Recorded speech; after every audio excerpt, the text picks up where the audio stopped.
ती चालता चालता अचानक बंद पडली. थोडा आराम करून निघून जाण्याच्या तयारीत होती. वाशिम रिसोड राज्यमार्ग क्रमांक 51 या रस्त्यावर एस.टी. बसेसचा बंद पडण्याचा दररोजचाच कार्यक्रम चालू आहे.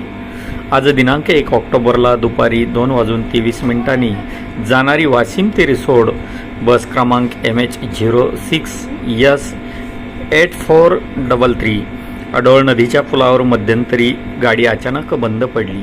काहीतरी नट नसल्याने ती गाडी बंद पडली. ती पुन्हा रिसोड आगारातून बोलवायचे काम पडले.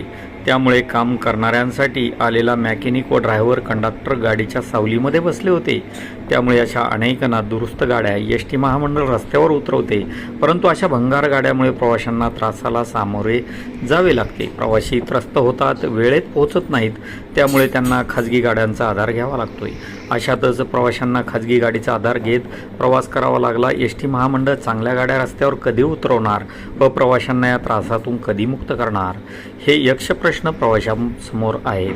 शासन मात्र विधानसभेच्या निवडणुका लढवण्यासाठी व्यस्त असून नागरिकांच्या प्रवाशांच्या कोणत्याही सुविधेकडे शासन लक्ष द्यायला तयार नाही व महामंडळ अडचणीत आहे या बाबीकडे तर बघायला वेळच नाही. शासन म्हणतं महामंडळ फायद्यात चालत आहे, तर अशा भंगार गाड्या रस्त्यावर का पाठवते? त्यामुळे वाशिम मार्गावरील प्रवासी त्रस्त झाले आहेत. दररोज बंद पडणाऱ्या एस.टी. गाड्यांचे सत्र मात्र संपता संपेना. इंडियन न्यूज 24 साठी वृत्तनिवेदक विजय शिवगजेसह रिसोड तालुका प्रतिनिधी नारायण अरू पाटील.